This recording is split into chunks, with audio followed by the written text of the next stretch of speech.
sebuah sigot atau jumlah itu tidak bisa langsung kemudian dipahami itu hasr, tidak bisa. Kalau 10 sahabat masuk surga, apakah sahabat yang lain tidak? Kan tidak gitu. Padahal ayat-ayat atau hadis-hadis ya, hadis-hadis yang lain banyak kan yang menerangkan sahabat masuk surga, seperti sahabat yang mengikuti bai'atur ridwan tahta syajarah, atau ketika Rasulullah mengatakan la yadkhulan nar ahadun man syahida bardun wa Hudaybiyah, orang yang ikut perang Badar dan Hudaybiyah tidak akan menyentuh neraka, dan banyak lagi. Sehingga penuduh ini sebenarnya kurang tahqiq.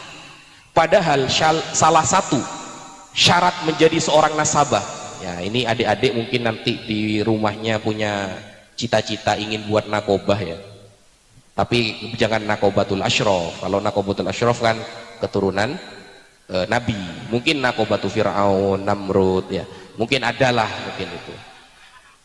Nah, jadi begini loh, udah lah. Sehingga ketika salah satu kriteria ulama nasab yang pertama ya, ini yang pertama ulama nasab, nanti jenengan baca, ada keterangannya ya, insyaallah di sini ada. Yang pertama adalah ayat tasifa bil ilmil wasi', dia harus punya ilmu yang luas, itu yang pertama.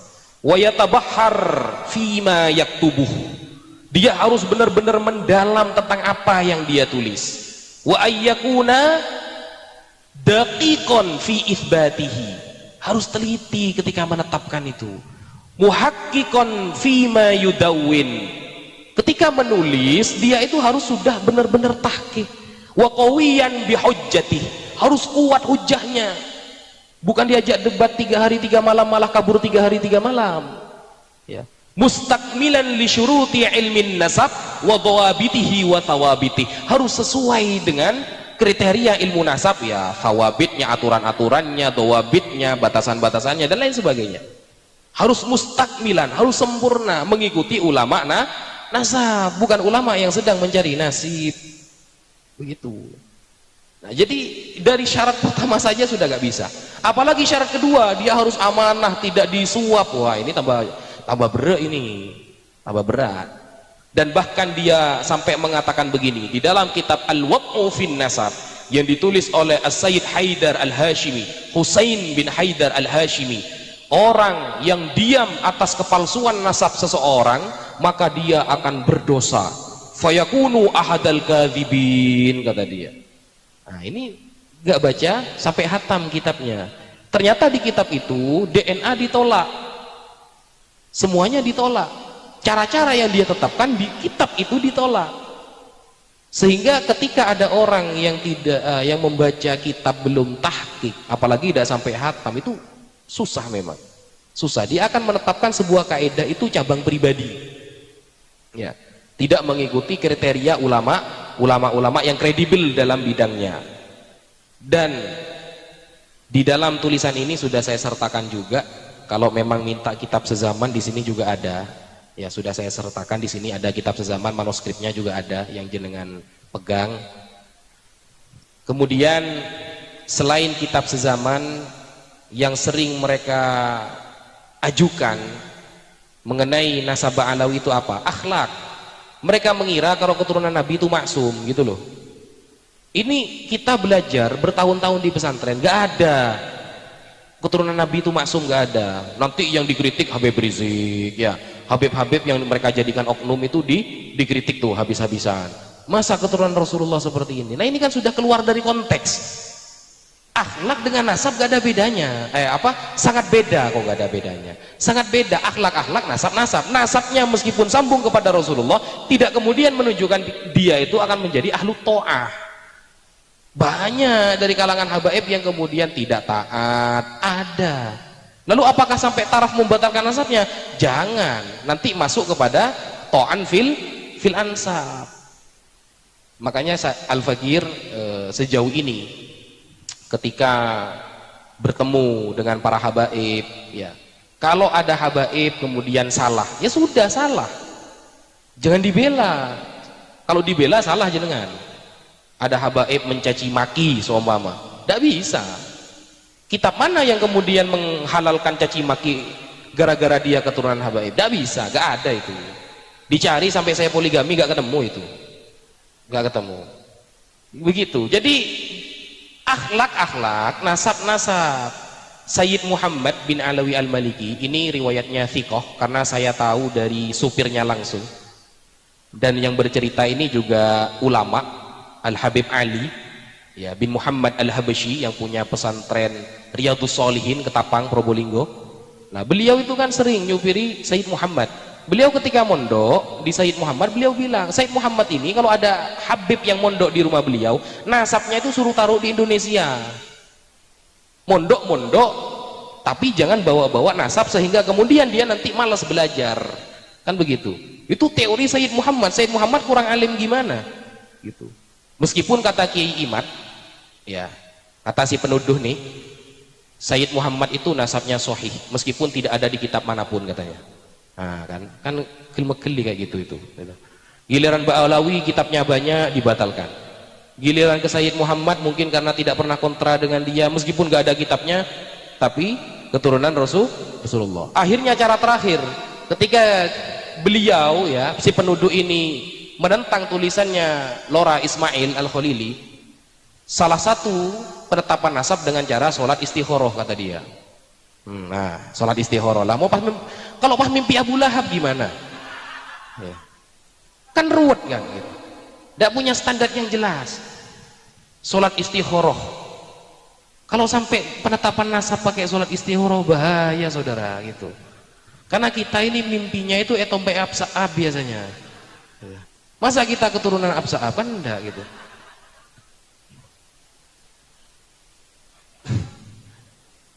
Ya, dan di tulisan ini juga beberapa ya, banyak ulama ya. Ada 180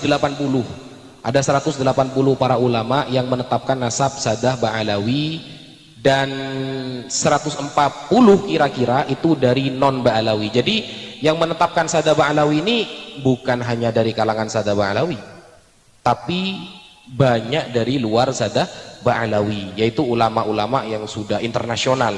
Dan bahkan kalau kita boleh jujur ya, yang menetapkan nasabah ya, kita ngomong nasabah ya, nasabah yang menetapkan Wali Songo sebagai dzurriyyah Rasulullah itu dari klan Ba'alawi. Coba antum cari kitab nasabah yang menetapkan Wali Songo sebagai dzurriyyah Nabi selain dari klan Ba'alawi, susah kita nyarinya. Jadi seharusnya memang antara Wali Songo dengan Ba'alawi ini harus harmonis. Kenapa? Sama-sama cucu Rasulullah. Tidak kayak sekarang diadu domba, seolah-olah Wali Songo ini kontra dengan Ba'alawi, Ba'alawi kontra dengan Wali Songo. Tidak bisa. Seharusnya harus harmonis.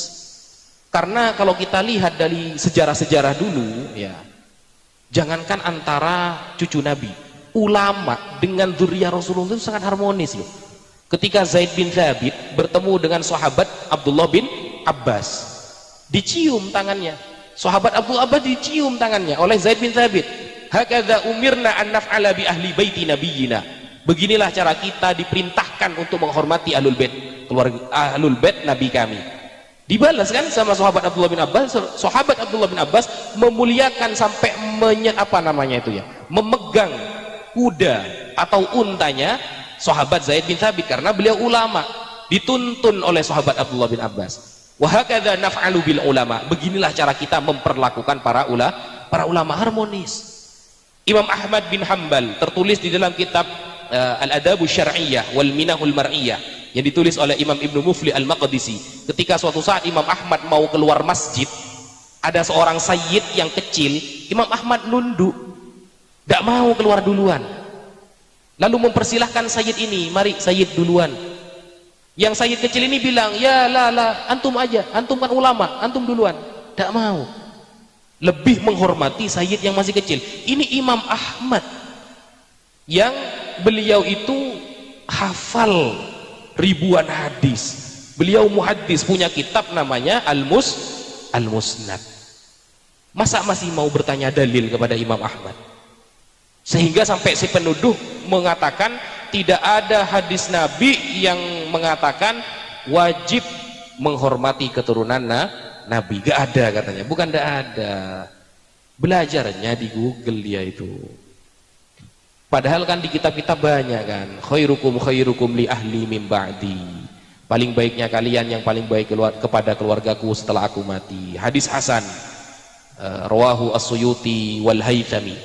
Jadi banyak sebenarnya, termasuk Imam Mahdi min ahli baitin Nabi, dan itu menjadi pemimpin itu sudah keutamaan. Banyak sekali keutamaan dzurriyyah Rasulullah Shallallahu Alaihi Wasallam. Makanya kita harus hati-hati. Hati-hati, yang salah tetap jangan dibela. Kita wajib menghormati, tapi jangan membela yang salah. Kalau salah ya sudah, salah. Nah, mungkin itu dulu prolog ya dari Al-Fakir. Sebelum saya tutup, sedikit syubhat yang sebenarnya ini bukan masalah, tapi dipermasalahkan tentang penyebutan. Di dalam kitab-kitab nasab itu biasanya penyebutannya berbeda-beda. Contoh seperti tuduhan si penuduh yang mengatakan Abdullah dengan Ubaidullah itu adalah beda orang, kata dia. Abdullah dan Ubaidullah ini beda orang. Al-Fakir teringat ketika berdiskusi dengan orang-orang non-muslim, mengatakan Yesus dan Isa itu beda orang. Tapi ada gereja namanya Isa Al-Masih, kan gimana ini? Kok bisa beda? Yesus itu lahir di bawah di kandang domba, sedangkan Nabi Isa lahir di bawah pohon kurma, tahta jad'in nakhlah. Ini beda, dari kelahirannya aja beda.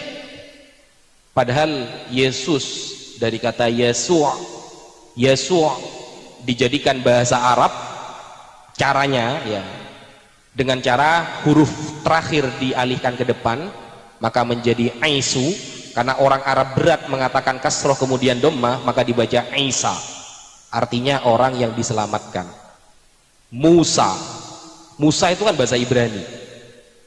Sampean nyari di kamus, Musa artinya silet tetra ya. Musa itu artinya anak yang digenangkan di air, the Moses ya, anak yang digenangkan di air. Il itu Tuhan. Israel, Ismail, Isma itu artinya mendengar. Il Tuhan mendengar. Kenapa kok Nabi Ismail dinamakan Ismail? Karena beliau lahir setelah Nabi Ibrahim berdoa ingin punya anak. Nabi Ibrahim berdoa agar punya anak, akhirnya ibunya Nabi Ismail siapa namanya? Siapa? Hagar. Kalau dalam kitab Hagar, kalau dalam kita kan Hajar ya. Hajar, Sayyidah Hajar punya anak, kemudian Nabi Ismail. Setelah Nabi Ibrahim berdoa punya anak, makanya dinamakan Ismail. Tuhan mendengar doa Nabi Ibrahim, artinya begitu. Bukan wa makoli benih hasyidi anak dua mecek melar tau mong gak ada bahasa Suryani kayak gitu. Ini bukan Suryani, Suryan 16 itu ya, seperti itu ya. Jadi Abdullah dan Ubaidullah itu satu orang. Dia menuduh bahwa pertama kali orang yang mengatakan Abdullah adalah Ubaidullah adalah Al-Habib Ali bin Abi Bakar As-Sakron. Ternyata setelah kita sampaikan kitab yang lebih tua daripada itu, kitab Jauharus Syafaf ya, 820 Hijriah, berarti abad 9 awal. Oh, ini kitab palsu katanya. Dipalsu-palsukan. Padahal di dalam kitab Tahdzibul Ansab, ketika di dalam Syajarah Mubarakah tertulis Abdullah bin Husain Asy-Syajari, di Tahdzibul Ansab tertulis Ubaidullah bin Husain Asy-Syajari. Di dalam kitab Syajarah Mubarakah tertulis Abdullah bin Ahmad Kirkuroh atau Karkuroh, daerah Irak ya. Nah, di kitab Tahdzibul Ansab tertulis Ubaidullah bin Ahmad Kirkur atau Karkuroh. Jadi penyebutan seperti ini sebenarnya bisa terjadi dalam ilmu nasab.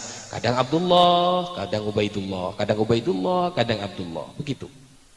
Dan sampai pada taraf kitab-kitab yang ditahqiq oleh Ba'alawi perlu dicurigai katanya. Ini kan sudah gak masuk akal sama sekali. Ketika kita sampaikan kitab Tuhfatuz Zaman yang ditahqiq oleh Al-Habib Abdullah Al-Habasyi, beliau seorang muhakkik terkenal di Yaman, ditolak karena muhakkiknya madhab dari klan Ba'alawi. Tapi ketika Habib Abdullah Al-Habasyi mengeritik Habib Salim bin Jindan bahwa Habib Salim bin Jindan tidak fiqh dalam periwayatan nasab, dipakai. Nah, ini kan standar janda gitu. Jadi ilmu nasab itu sebenarnya simple, gak ruwet. Yang bikin ruwet itu dia. Ilmu nasab itu hanya secuil dari ilmu fikih yang pada nantinya syuhrah wal istifadah yang sangat berperan dalam dunia nasab. Kalau gak ada syuhrah wal istifadah, wah selesai. Karena tidak semua orang tercatat dalam kitab nasab. Tidak semua keturunan Nabi dicatat dalam kitabnya ahli nasab. Contoh Wali Songo. Wali Songo ini sulit kita cari di dalam kitab-kitab ulama nasab internasional, tercatat itu sulit. Kenapa? Karena mereka tidak tahu keadaan Indonesia ketika itu. Di Indonesia tidak ada ulama ahli nasab. Nah, apakah harus semuanya tertulis? Tidak. Makanya ada teori syuhrah wal istifadah, yang itu gunanya ketika tidak ada amudun nasab, tidak ada kitab nasab, yang berlaku syuhrah wal istifadah. Mungkin itu dulu moderator sebagai prolog dari Al-Fakir. Saya kembalikan kepada moderator. Tidak ada tanya jawab? Ya, sambil tanya jawab aja, nanti ada keterangan lanjutan. Diminum dulu, Gus. Mungkin langsung saja ke pertanyaan gitu, Gus ya.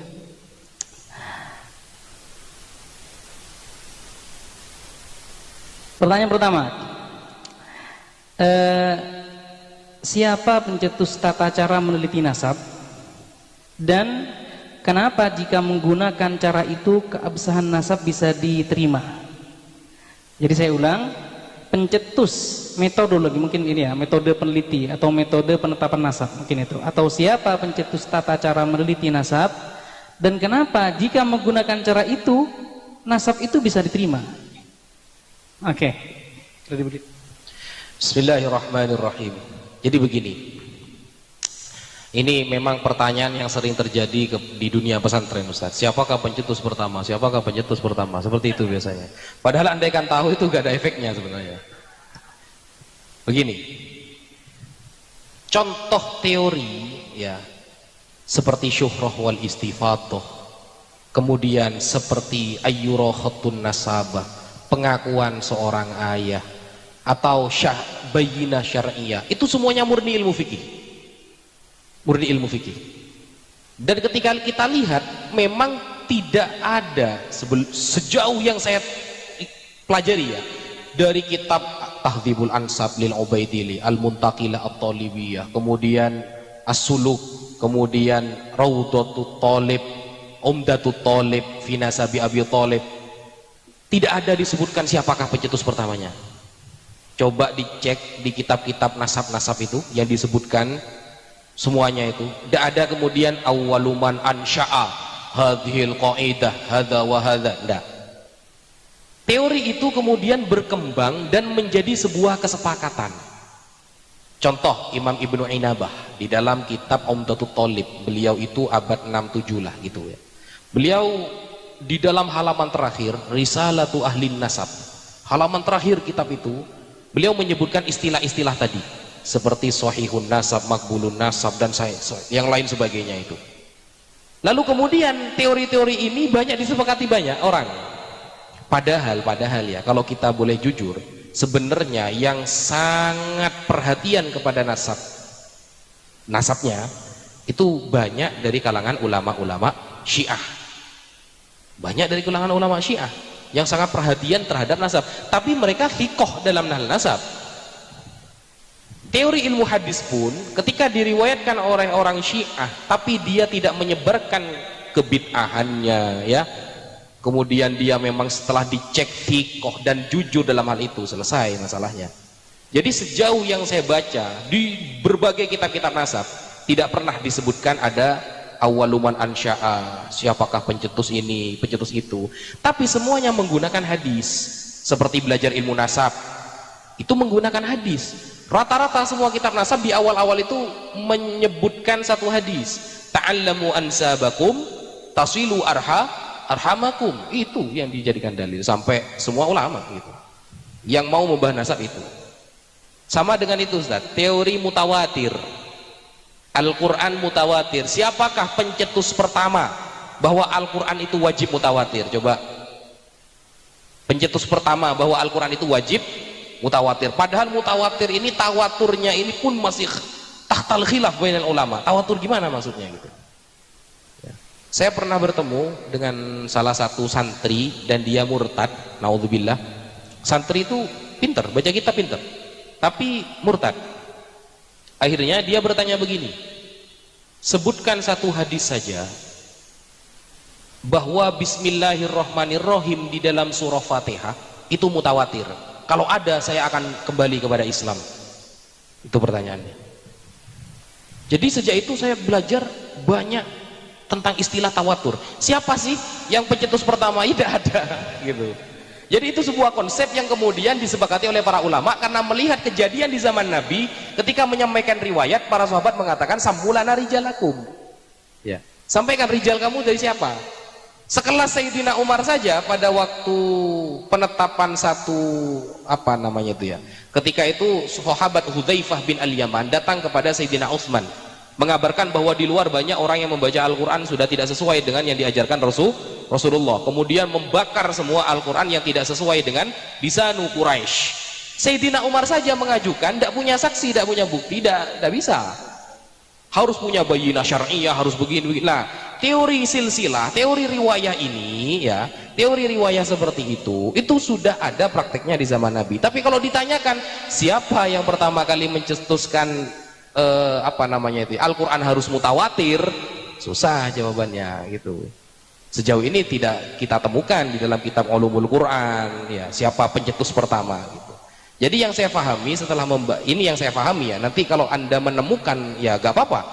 Ini yang saya pahami karena beberapa kitab sudah Al-Fakir pelajari dari awal sampai akhir tentang berkaitan dengan nasab, belum Al-Fakir temukan siapa pencetus pertamanya, tapi semua prakteknya mirip dengan teori konsep hadis. Jadi kefikohan dulu, cuma bedanya kalau ilmu nasab tidak harus sanad. Kalau hadis kan harus sanad kan, an hadatsana. Kalau nasab enggak, ada syuhra wal istifadhah, selesai. Tapi syuhra wal istifadhah yang bagaimana? Yang at-tasamu ya min jam'in atau kathirin yang sampai menyebabkan derajat yakin atau dzon, begitu. Tidak sembarangan syuhra wal istifadhah juga. Jadi mendengarkan dari banyak orang kalau di kitab-kitab fikih itu yang sampai derajatnya itu irtiqo kepada yakin atau dzon, begitu. Itu mungkin jawaban saya sementara, Ustaz. Oke, jadi saya simpulkan teman-teman, sebenarnya kaidah ini atau metode ini merupakan konsep yang dibuat dari istinbatul fuqaha, dan dalam kitab fikih sudah kita sering mendapati kaidah-kaidah ini dan juga dijelaskan oleh beliau bagaimana itu intisari dari kajian hadis para ulama terhadap atau kejadian yang pernah terjadi di masa Rasulullah SAW. Oke, seperti itu. Kemudian untuk pertanyaan kedua kami pasrahkan kepada ada sebagian masyayikh mungkin.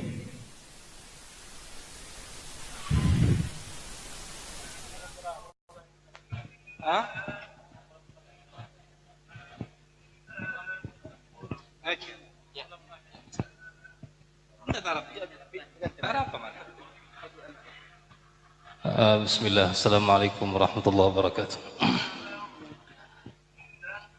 Bahasa matura pain Gus Wafigi kan reng matura engke. Nika pertanyaan anjahil. Ana bahith anil haq. Bani i'tirad, bani rad atau lainah. Kalau memang cara atau kaifiyah itsbatun nasab itu amrun ijtihadi, kenapa semisal tes itu tidak bisa dimasukkan? Diulang apa boleh? Kalau memang kaifiyat itsbatun nasab, kalau memang kaifiyat itsbatun nasab itu amrun ijtihadi, karena dari Ibnu Gus Wafiki itu kan fiqh, yang namanya fiqh berarti amr ijtihadi. Kenapa tes DNA tidak bisa dijadikan konsep? Kenapa seperti itu? Dulu kan memang tidak ada tes DNA.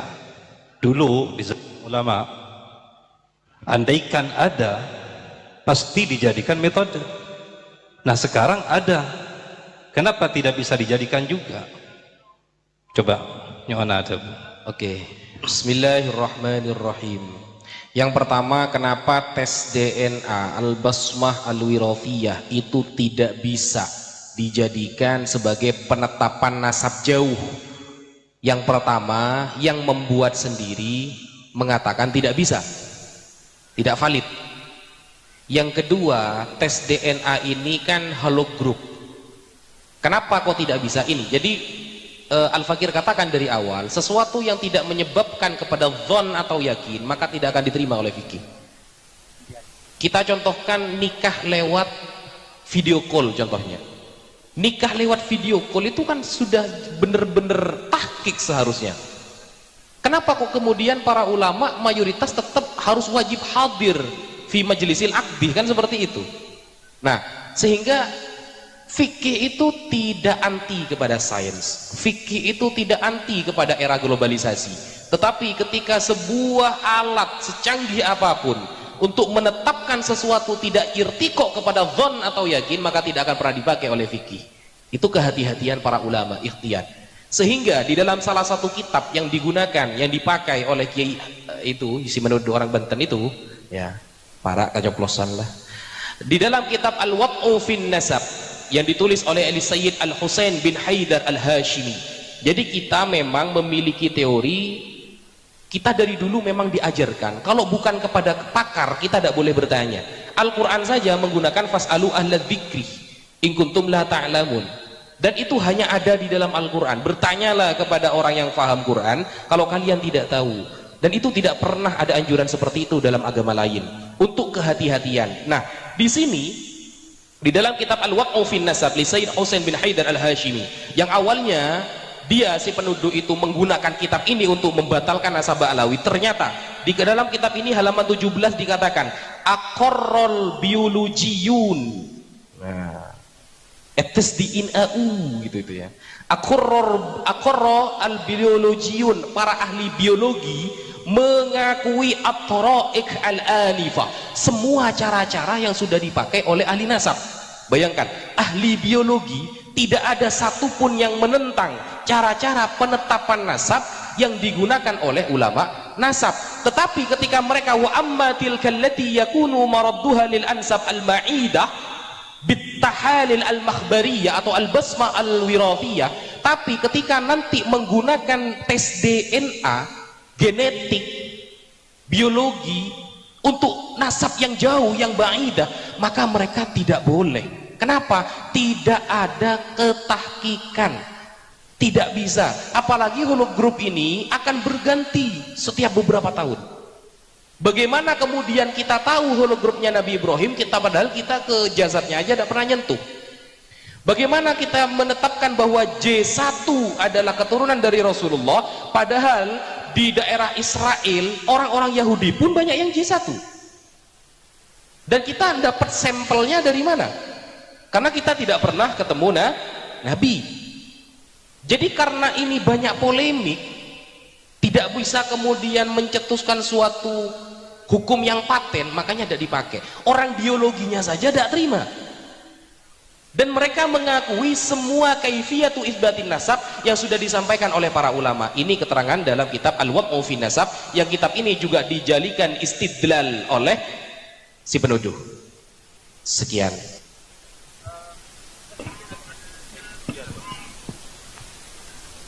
Oke, terima kasih. Ahsanallahu ilaik.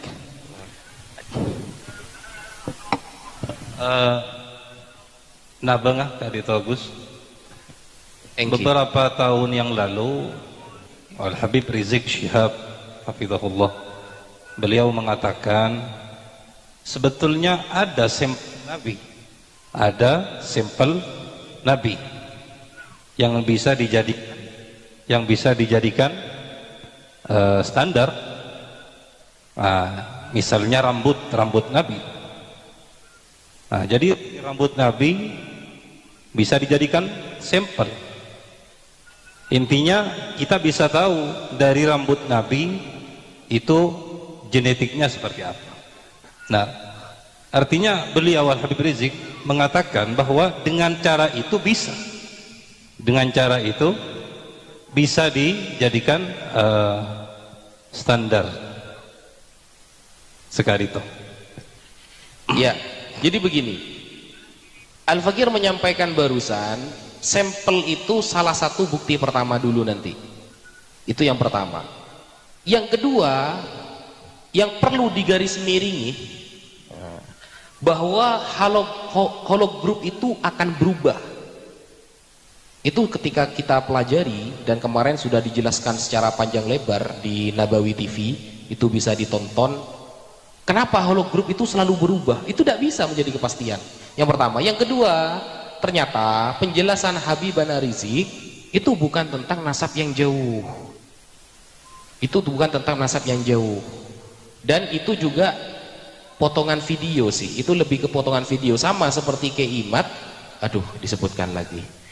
Sama seperti si penuduh membahas bahwa hasil musyawarah Nahdlatul Ulama menetapkan al-basmah al-wirathiyah itu termasuk cara menetapkan, padahal itu kata Kiai Fakhruddin Ar-Razi, Kiai Fakhrul Razi Malang ya, PBNU itu bukan tentang nasab yang jauh. Kalau nasabnya jauh jelas tidak bisa. Tidak bisa. Wa hakadza qala Habibana Rizik wa qad raja'an qawlihi wa bayyana lana.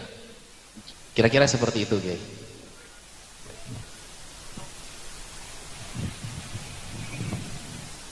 Oke, baik, terima kasih, jazakumullah khair. Mungkin sedikit kemarin juga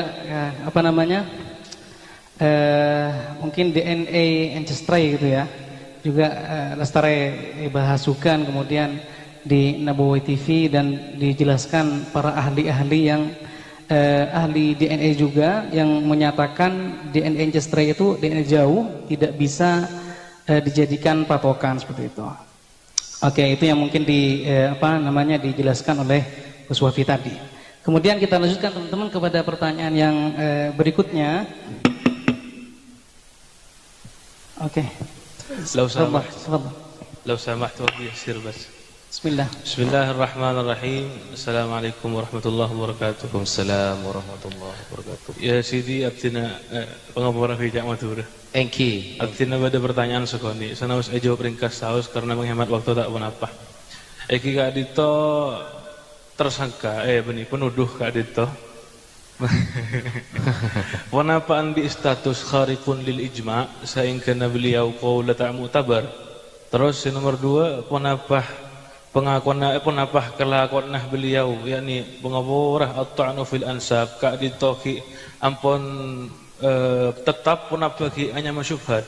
Yang nomor 3 kayak itu فأقول هل يجوز قتله يعني معلش معلش لا بس لأن الله قال في القرآن العظيم إلا المودة في القربى قل لا أسألكم عليه أجرا إلا المودة في القربى وهذا kenapa gitu sih? Maksudnya antara ayat mawaddata fil qurba dengan apa? Ta'un fil ansab apa? Eki kayak itu kan mana bi orang sampai ta'an fil ansab itu jelas ampun tak mawaddah fil qurba fahwal khitab kan. Nah, iya. Yang pertama tadi punapa kharikun lil ijma'. Ya. Jadi yang pertama kita sangat jarang sekali menemukan ada suatu permasalahan yang ini sampai disahkan oleh ulama di luar ahlu sunnah. Jarang sekali. Khusus nasab Ba'alawi ternyata ini disahkan sampai ulama Wahabi banyak yang mengesahkan. Ulama Syiah, Sayyid Mahdi Ar-Raja'i kan Syiah, itu mengesahkan. Sehingga ini kemudian menjadi sebuah ijma. Makanya lafal dari Imam Yusuf An-Nabhani waqad ajma'atil ummah. Jadi kalau lafal ajma'at ini memang tidak main-main beliau, karena melihat memang tidak pernah ada. Bahkan Sayyid Mahdi Rojai dalam suratnya itu kan la syakka fi ziyadati. Tidak ada keraguan dalam kesayyitan nasab Ba'alawi. Nah, itu ijma. Ijma. Nah, ketika penuduh ini apakah bisa dikatakan melanggar ijma? Ya bisa, sangat bisa sekali, karena dia nyontek tulisannya Murad Syukri. Murad Syukri sekarang pun sudah dipecat dari nakobahnya karena dia itu mukhalif li ilmi silsilah wa ma asbaha dzalik. Jadi sangat menentang banyak-banyak ilmuwan, sehingga bayangkan kalau sampai kita pakai teorinya dia, berarti gak ada cucu Nabi di dunia ini. Saya bisa pastikan kalau sampai kita harus ada kitab sezaman yang seharusnya ini adalah thoriqah, hanya cara, ternyata diwajibkan, dijadikan syarat kan oleh dia kan. Kalau semuanya dijadikan syarat, bisa jadi kita membatalkan nasab sadah sedunia itu. Nah, ini kan yang sangat membahayakan kepada keimanan kita. Kira-kira seperti itu. Yang kedua, kenapa kelakuan yang ta'nu fil ansab ampun pasti apa pakai karo syubhat. Sejauh yang Al-Fakir tahu, dengan segala ceramahnya di panggung, sampai dari nasab dia mengharamkan untuk mencium tangan habaib, sampai dari nasab dia sampai mengharamkan baca Rotibul Haddad dan Rotibul Attos, padahal pendiri NU Nahdlatul Ulama Kiai Haji Hasyim Asy'ari itu pernah mengijazahkan hizib yang bernama Khulasatul Maghnam wa Bughyatul Muhtam Bismillahil A'zam karya habaib. Dari nasab ini dia juga mengatakan haram menikahkan anak kita dengan mereka. Maka saya katakan dia sudah ta'an yang la syubhata fi dzalik. Terus nomor 3 iki aku bahasa Arab takut aja bawa kamera. Hal yajuzu hal yahillu damuhu yani. Hal yahillu damuhu. Hadza fi nadharin tawil. Liannani akhaf aidan.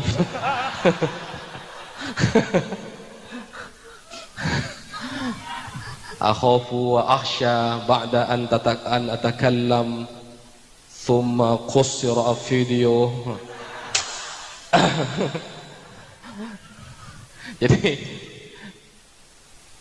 kalau secara hukum negara tetap tidak,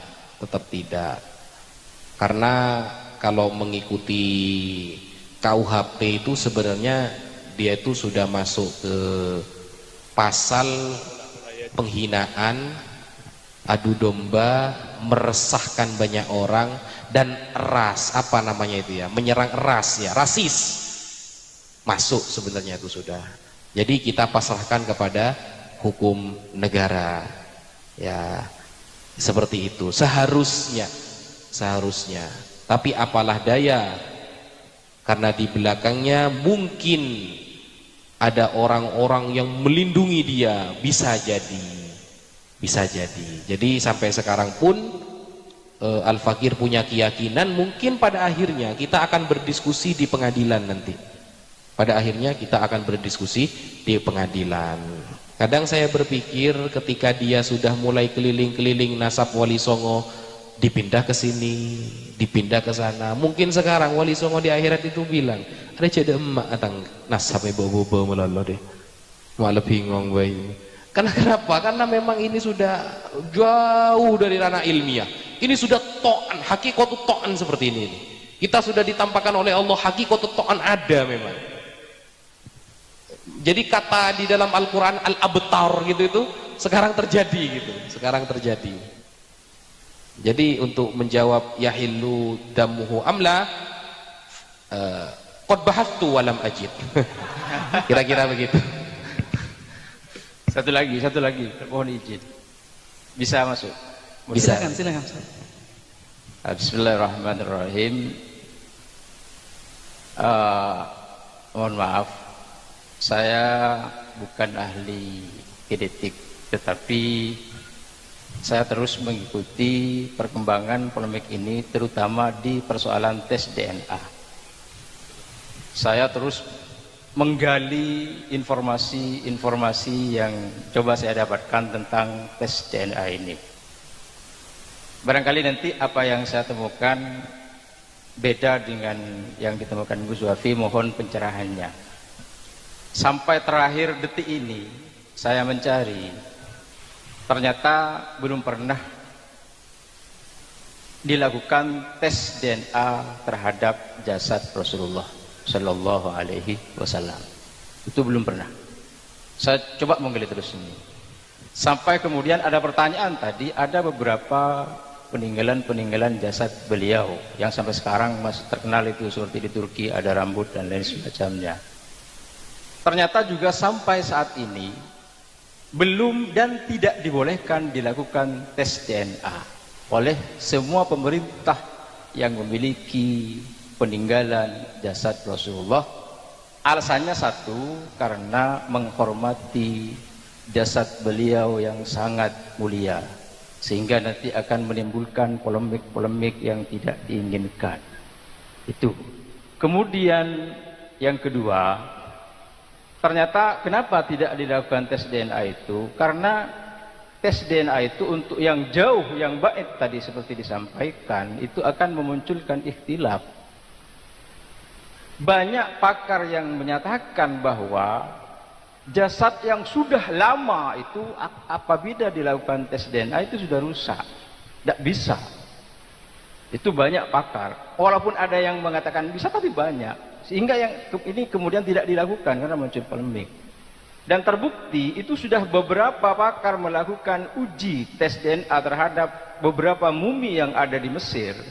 Itu ternyata tidak berhasil karena DNA sudah rusak.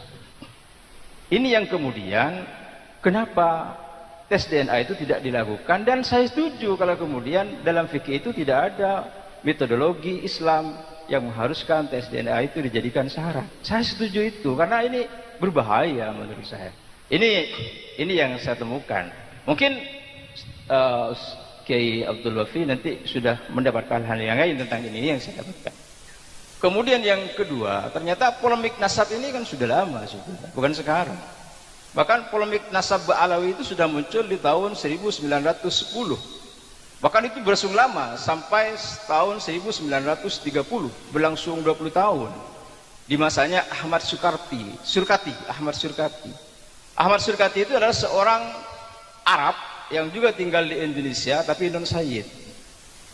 Beliau juga dulu menentang habis-habisan klan Ba'alawi sebagai dzurriyyah Rasul. Tetapi kemudian pada akhirnya Ahmad Surkati ini terkucil dari marganya sendiri oleh bangsa Arab waktu itu yang ada di Indonesia, sampai kemudian mendirikan Al-Islah wal Irsyad dan terus-menerus melakukan provokasi untuk menolak klan Ba'alawi sebagai dzurriyyah Rasulullah. Tapi pada akhirnya di masa pemerintahan Hindia Belanda, justru pemerintah Hindia Belanda